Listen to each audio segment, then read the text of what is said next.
JDs and gentlemen, welcome back to another episode of the Pokemon Fire Red Leaf Green Speedrun Letter Challenge. I'm your host Zeej, and today we're going to see how quickly Pokemon starting with only the letter L can beat the entire game. Now, I'm going to start this video off in a very similar fashion to how we typically start the rest of the videos off, and that is with our naming convention. The name here is going to be something a little out there. I don't know if it was really the right move, but we have enough to go around for the very few quantity of Pokemon that we're going to be using throughout the entire run. We're going to name ourselves Lickitung. I don't know really anything behind what Lickitung is, but it technically was an ancient civilization that starts with L. If you knew that, shout out to you. I've never heard of this, and I couldn't think of any that started with L. I just kind of picked the topic. Moving ahead, we're actually going to go pick up our first Pokemon now, and we're going to start with Lickitung. Now, why Lickitung? Because we only have two options, Lickitung and Lapras. Lapras we get halfway through the game, and I think we should keep it there. I think it's appropriately placed for the most part. And you get Lickitung by either trading a Golduck or a Slowbro, depending on what game you're in. Which, look, trading a duck in a... I don't even know what the hell is a Slowbro based off of? What kind of animal is that? Also, though, what kind of freak designed Lickitung? Like, that is... that's kind of insane. Like, we're just gonna skirt by that? Like, what? Somebody at Game Freak was like, I am sticking to the name. We are freaks. We are dirty, degenerate gooners out here. And I'm gonna make a Pokemon that just licks shit. The tongue is so big. Oh my god. The things I would do with that tongue. How do you tell that to the boss? How do you bring up like hey, no Diddy. I designed this new Pokemon, has a massive tongue, it licks like everything. It's like, what? Just go. How do you get that approved? Who signed off? Did somebody lose their job for this? I mean, obviously not. They made another evolution to this in Gen 4, Licky, so they liked it enough, but Jesus Christ, that's hilarious. Moving on, let's jump into some of these rules. So, rule number 1, we can only use Pokemon with the name starting with the letter challenge, which in this case is L, so Lickitung and Lapras are the only two. Rule number 2, you can use rare candies to level up Pokemon to the current gym's ace level. Now, in this case, that's not going to be required, because none of the Pokemon evolve that I'm going to get. Rule number 3, I'm not allowed to sell items other than gold only items, i.e. like nuggets and stardust. Rule number 4, I have to catch a Pokemon from each evolution line. Again, not a problem. There's only 2. I'm going to get both. Rule number 5 is that we're going to play on set mode, and we're not going to use any items in battle. Rule number 6 is that we're just not going to save in between Elite Four members, so we can just do one clean run all the way through. Moving on to some of the action here, we have been fighting Weedles and Caterpies. Why would we need to fight Weedles and Caterpies? Because we know Lick. Very apt to know Lick as Lickitung, totally get it. Lick is a ghost move. Ghost moves do not affect normal types. It just so happens that Rattata and Pidgey are both normal types. Pidgey is normal flying, but a normal type nonetheless, which means Lick cannot even affect them, cannot hit them under any circumstances, which means I could just potentially always lose unless I use potions and end up using my PP and just struggle on them. So what I have to do is go into the forest and find these bugs. Fighting Weedles, I lose almost every time. Caterpies, I have a pretty decent shot at winning. Metapods and Kakuna, they only come around every so often, which is not really often enough. So I'm trying to gain levels such that I can learn any other new move or make Lick viable enough at 20 base power, non-stab, at level 6, such that I can beat a single trainer, because right now my odds are so bad, it's incredible.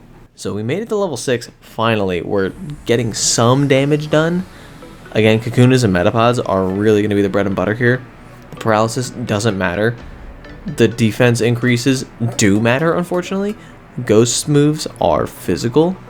All ghost moves are physical in this generation because there's no physical special split. And luckily at level 7 we can learn Supersonic. Now, Supersonic could be the saving grace here, but hint hint, it's legitimately just not.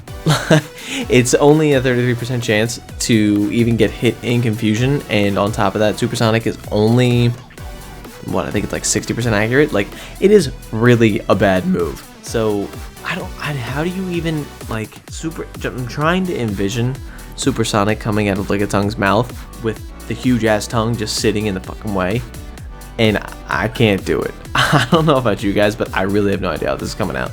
Long story short, we're going to have to gain several levels until we get some semblance of moves that can damage more than Lick. Funny enough, we're actually able to make it through the entire forest of trainers with just Lick and Supersonic now that we're at level 11. So we end up just saying, fuck it, let's go try and beat the trainer before Brock, who's telling us we're 10,000 light years from facing him. 10,000 light years is approximately a tenth or 5% of the diameter of the entire Milky Way galaxy. Just to put that in perspective, I can see Brock. Legitimately, I'm damn near looking at him right now. So I don't quite think he's on the right scale right now. So we end up licking his Geodude, getting paralysis, and just trying to continually keep the Supersonic on so he can keep hitting himself in confusion. In the end, we're able to beat the Geodude, but we are not able to hang on for the Sandshrew. So what we're going to do here is we're actually going to fast forward. I did one attempt at level 12 and 13 for this fight, and they both went pretty bad. Even though we learned Defense Curl at level 12, it was still not enough between the RNG and the high defense, just using Lick and Supersonic to actually beat Geodude and then subsequently the Sandshrew. We always beat the Geodude, but we always lost on the Sandshrew because we never had enough in the back to kind of fill that gap. The strategy at this point is pretty consistent though. You just end up defense curling 6 times so you get max defense, then you end up Supersonic to hope for the hits themselves in confusion, and then you lick until you get paralysis and continue licking.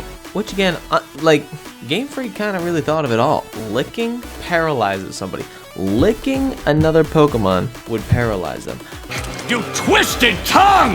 You will not lick me!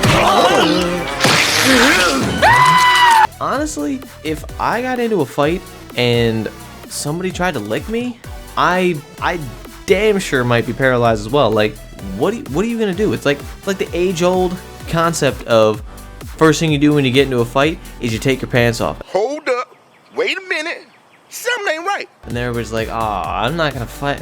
How do I fight this? Oh, it's just, ew, gross, dude. Like, pick your goddamn pants up. Alright, well, maybe it's not the age-old tactic, but I swear I didn't just make this up. I swear I heard this somewhere. I don't know where, I swear I heard it somewhere. Alright, now that we are finally past that one trainer, we are moving on to Brock. Brock, we were able to defeat his level 12 Geodude first. Same exact tactic. We got our defense curls up, we end up Supersonicking, we end up licking Para, so now we have the Para Fusion combo going.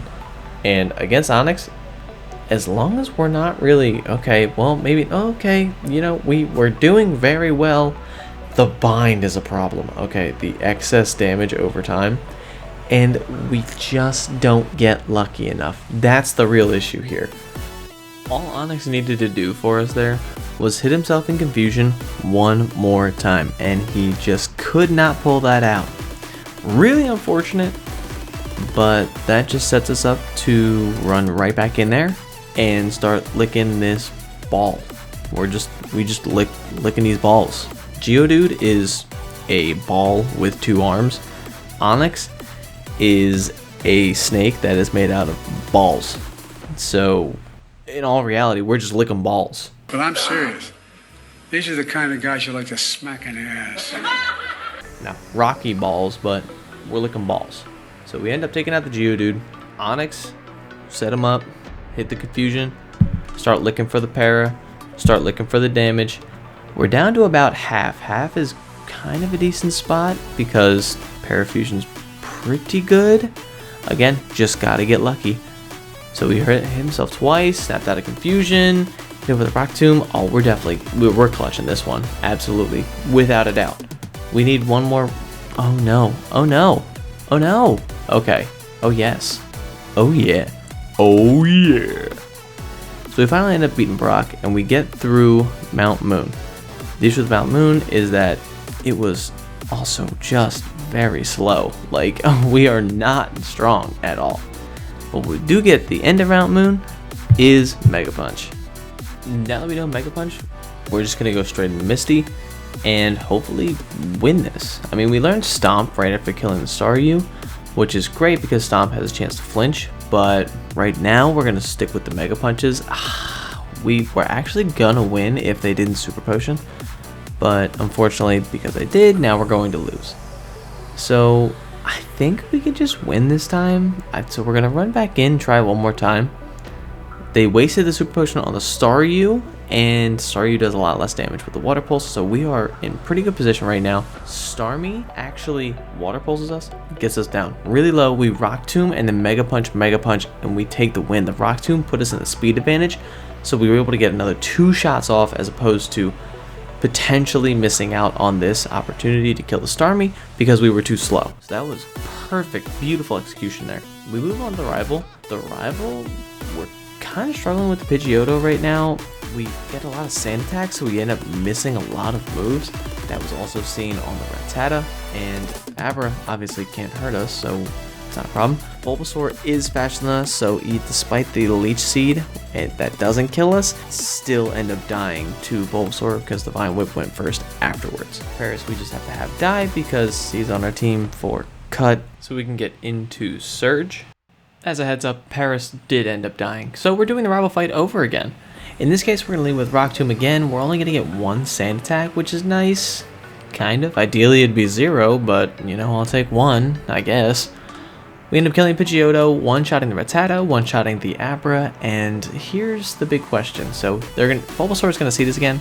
We have Rock Tomb to actually get the speed advantage. Then he poisons us, which puts us in a pretty bad position, and we end up missing again. You can't make this shit up. So we have to run back and do it again and kill Paris, which kind of sucks because Paris can't get seeded, and he has to get hit by something like either a Poison Powder, which he doesn't always use, or Vine Whip, which is double weak. So it's just annoying for no reason. Alright, back in the rival fight again. Double Rock Tomb Pidgeotto to kill him. Mega Punch Rattata and Abra to run it back again. And this time we're going to, again, just Rock Tomb Bulbasaur. This time Bulbasaur misses his move, we get the speed advantage, we get our Mega Punch off, and we end up winning. It's really just, we got unlucky the first 2 times. And that happens, that's built into these speedruns. It's kind of a worst case scenario in some senses. Now that we're going to slide on up to the next rival on the boat, we're going to quickly dispatch both Pidgeotto and Raticate and Kadabra, leaving only Ivysaur, who puts us to sleep and seeds us immediately. Look, just because my tongue is out, my mouth is open, does not mean I necessarily want to receive your seed. Now, Ivysaur is not very good at consent, so we took it and died anyway, leaving, again, only Paris, so we have to die. What are we going to do differently? That's the big question. We're going to probably just do the same thing, to be entirely honest, because what else is there to do differently? So, we end up Rock Tombing Pidgeotto. We go first. Okay. Got the quick attack off. Fine. Okay, buddy. Alright. We end up getting Stomp disabled, which is not very fun. So we end up having to use our Mega Punch. Not a problem, but Stomp can flinch. And with us being level 34, we typically move first, not always, as you can see with Ivysaur again. And honestly, if it ain't broke, don't fix it. Ivysaur loves to drop the Sleep Powder, drop the Leech Seed, and just start popping Vine Whips like they're perks. Now, I didn't say it. I don't know who said it. I've never done it, but I heard the only thing you shouldn't do is drop the perk 30. Seen that online a few times. Alright, so this time, in our 3rd iteration of this fight, we drop the Rock Tomb, we one-shot the Pidgeotto this time. Now we're level 36, going into Ivysaur. He sleeps, he seeds, we wake up immediately with the good sleep luck. Then we drop a Rock Tomb and crit. That's pretty nice. So we can finally get past this. And we move on to the electric lock puzzle for Surge. Immediately get it. It was the first time I found the correct switch. Okay, this is a great run. Oh my god, we didn't waste 10 minutes looking for the switch. So Surge looking like it's going to be quite a simple task here. We easily breeze through Pikachu, Voltorb, and on Raichu we get a 3-shot. Even though we're paralyzed, they weren't able to do enough damage to take us out, so we end up killing them with our stomps. This is great. We're finally hitting some type of semi-flow state after all of this struggle. Moving on to the 4th rival, we quickly get rid of the Pidgeotto. Gyarados ends up being quite a struggle. I don't know if that's really a good thing to be indicative of, because we have to face him at least one more time before we get Lapras. But moving on from there, Growlithe ends up going down to our Water Pulse, which I now taught Lickitung because he can know water moves. Ivysaur in this case was not really an issue, so we're able to just move on and breeze right past that. In this situation, like I prefaced to a little bit earlier, we skip all the gym leaders, because knowing that Lapras is water ice, I'm going to try and go backwards and collect all the gym badges pretty quickly and get a lot of XP from all those trainers, because there's a high concentration of trainers and trainers provide more XP. The issue is we have to get through Rival 5. And currently we are seeing the difficulty that is involved with something like beating Rival 5. He ends up having a lot more of these evolved Pokemon, aka Pidgeot, Gyarados, Alakazam, and Venusaur now. So we end up having to take multiple turns to try and kill both Gyarados and Pidgeot with our Rock Tomb, leading us to a very small amount of life after, 4 Pokemon that we had to get through. And then Venusaur ends up just killing us with a Razor Leaf. It's gonna be probably a few more attempts, I would assume at least, because we just don't do a lot of damage. So we come back at level 51. We get a crit off the Stomp, hoping that does something for us.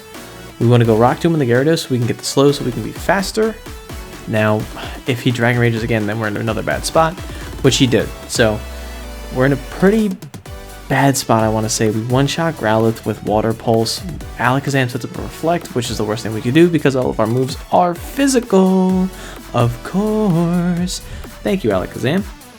So the last thing we want to do is try and kill Venusaur, but he puts us to sleep and immediately crushes us. So we lose again. What's the goal here? What do we do? How do we resolve this issue? Well, we come back at level 57. Is really what we're doing. I don't think there's anything else that we can do other than just level up and try and get more power, to be entirely honest. We're not killing these things quick enough, so we need like a 3-shot on Gyarados. We need a 1-shot or 2-shot max Pidgeot. We can't just continue to 3-shot these things. We need to not get a Reflect on Alakazam. We need to have enough health going into Venusaur. Really feels right now like we're just kind of waiting for the perfect storm so that we can collect the Lapras at the end of this.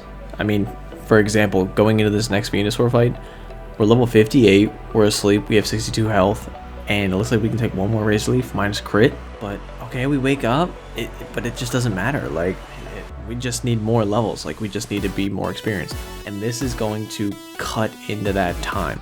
Now, could I have completed the gym leaders earlier? Yes. Could I have tried to do a few other things, I guess, to kind of pick up this experience beforehand?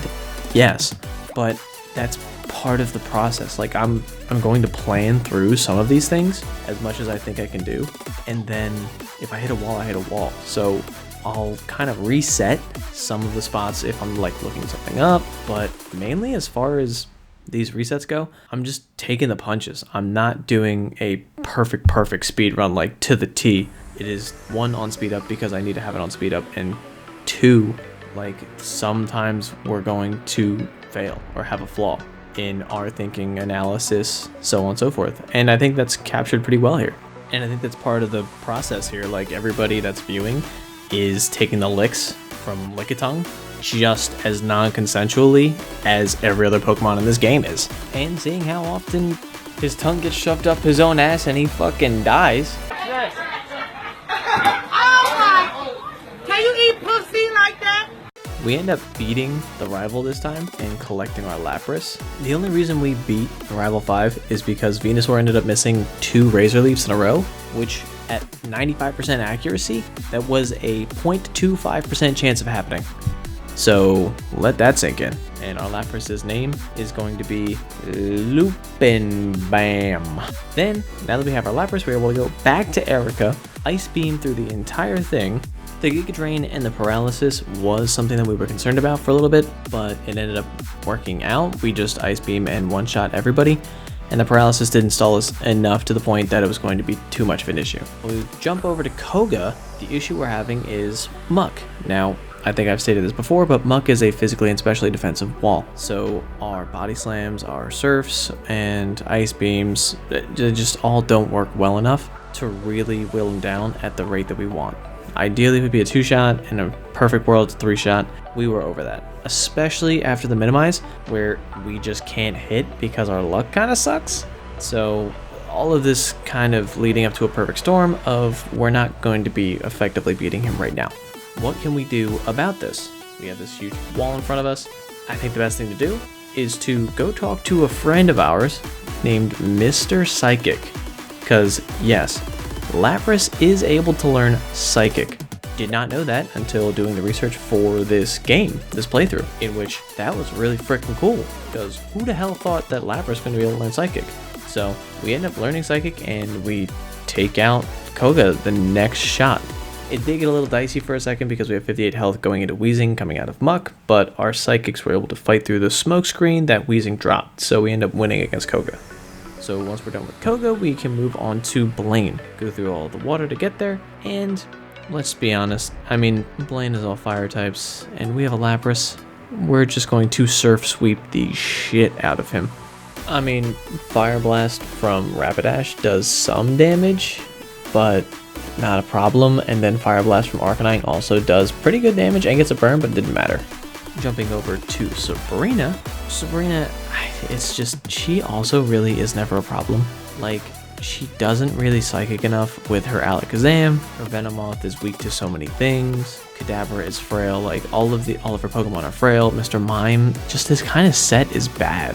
Like if Mr. Mime was bulky enough this late in the game to set up Reflect, Light Screen, and something else, then it would be a different story, but she's really just not good, to be entirely honest. Moving over to Giovanni, I think we all know what I'm going to say here. Giovanni is kind of a waste of a gym leader.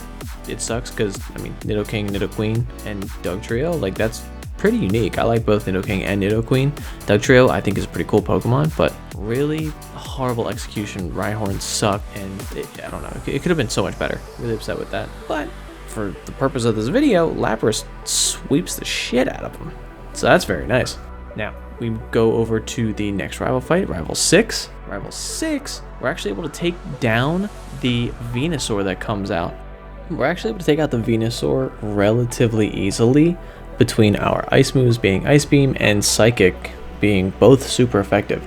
So our Psychic does a little less than half to Venusaur, which I was hoping for a little bit more.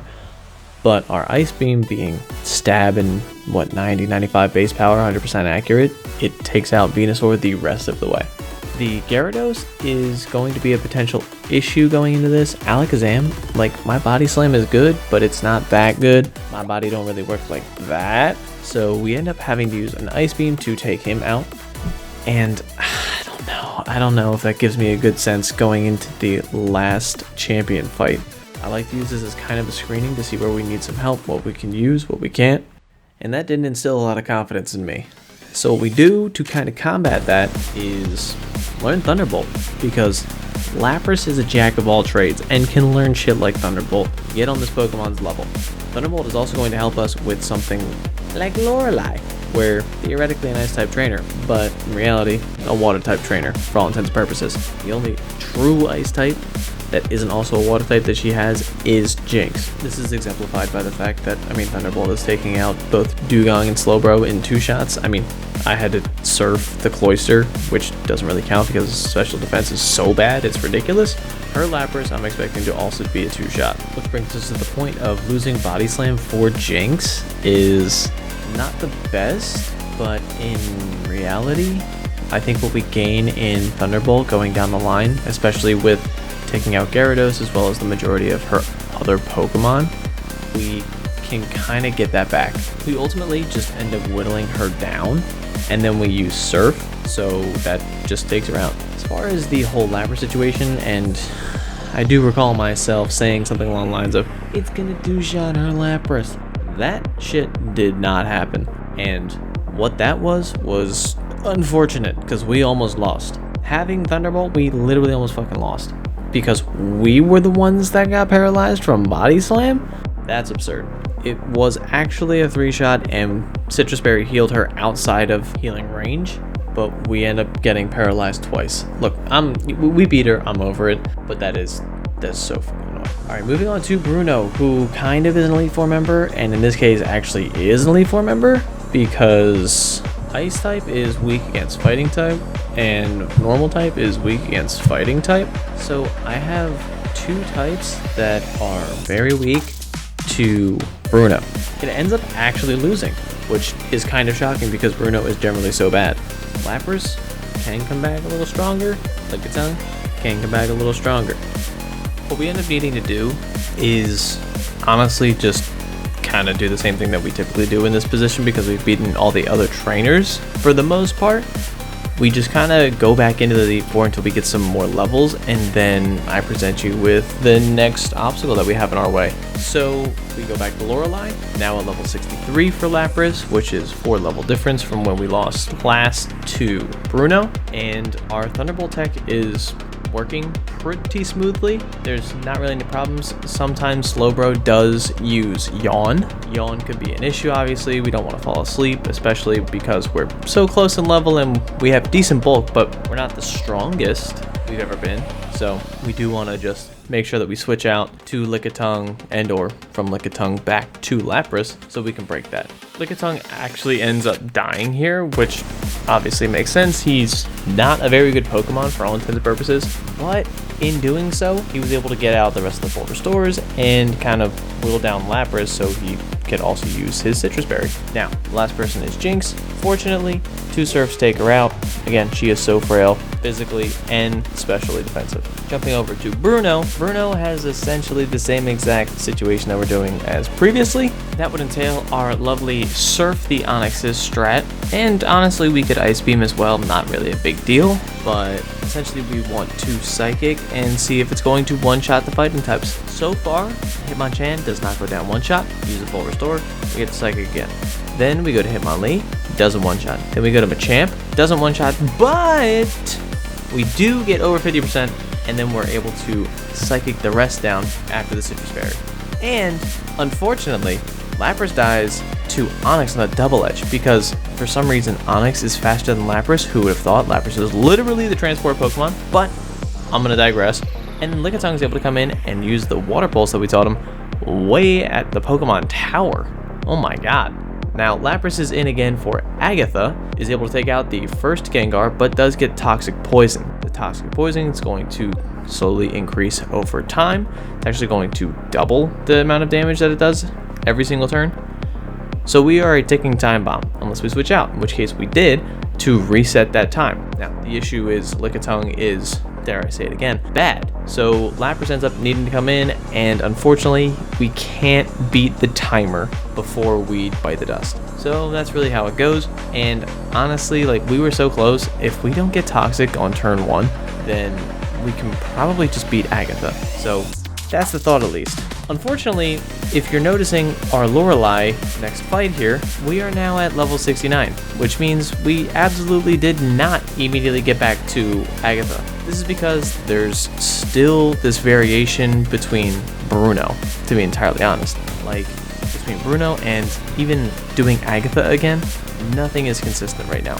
Even being such a high level, the only thing that's consistent is Lorelei.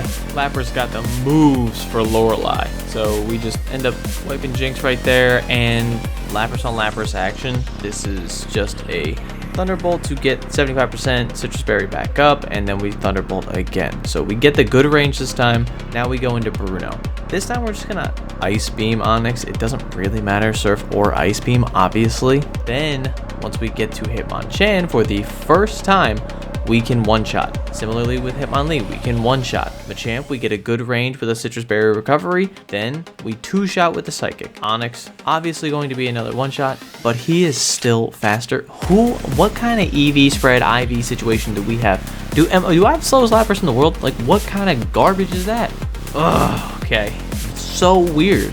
Alright, nonetheless, we jump ahead to Agatha. We end up quickly taking care of the first Gengar, the first Golbat, the first Arbok. I don't know why I'm saying first Arbok and Golbat, because there's only one of them. And then we actually are able to take out the second Gengar and the Haunter very easily. So being level 69, nice. Or level 70 is just enough, to be entirely honest. Now we're on to Lance. Lance, I was able to get rid of the Gyarados first, thankfully. Now, all we have to do is get rid of the rest of the dragons. Easier said than done, considering, you know, Aerodactyl has ancient power and is very fast. But we managed to do it, because if there's one fight that we should win, it is the Lance fight. We just spam Ice Beam until it worked. So that's what we did, and that's all we needed to do. Thank God. Now we can move on to the champ, finally. Alright, the champ, theoretically, we have a really good spread for the champ. I don't see this being an issue, but again, I've said that before, and I've been wrong before. And who knows, maybe a little Lickitung action in the back half of this fight. Kind of like NLE Choppa. Slut me out, too. Smell like Badoosie. I'm trying to eat that. I'm trying to eat that ass and a puss. Nah, okay. So, let's, you know, great song, but let's focus here. Yeah, Ice Beam takes out Pidgeot one shot, then we surf the Rhydon. Obviously, it was going to be simple. I think we're going to go with Psychic on here. We have two Psychics, we have one Ice Beam. So our Psychic does over half. Venusaur goes for Sunny Day to start ripping one-turn Solar Beams, but we get him down and out before that is able to happen. Alakazam, we end up just Thunderbolting because we don't have a lot of PP on other moves, and Sunny Day is up. So Thunderbolt does 50%, then we're able to two-shot finish off the Alakazam. One-shot Thunderbolt on the Gyarados, that's why we got it. And Arcanine is one-shot Surf because the sun went down on the same exact turn that motherfucker came out. Woo! Actually, Lickitung was not absolutely necessary in the last fight, but you know, he was bringing the big-time gooner energy from the back of the party. He would take his pants off and moon everybody, and that's fine. Nobody reports that. I love that little freak. And that wraps us up. We beat the champ and we achieve a time of 1732 in game time. Now, where does that land amongst the rest of the runs? Obviously, it's not going to be an S tier. We all know that. We've seen some S tiers already. Can it breach A? I would say probably unlikely at this point. Not that we have hard cutoffs at any point for any number, but it seems to be that about that 17.5 time frame is where things start to be cut off from B to A. And if you're looking at the graph, you can see that very clearly. We start badge 1 late. We collect it late. We're all the way down there with like E and J collecting in time. But that being said, you know, we have a pretty good run 1 to 3 once we do get it. Then we jump huge amount of time between 3 and 4 because that's where we try and get Lapras, so Lapras can get badges 4 through 8.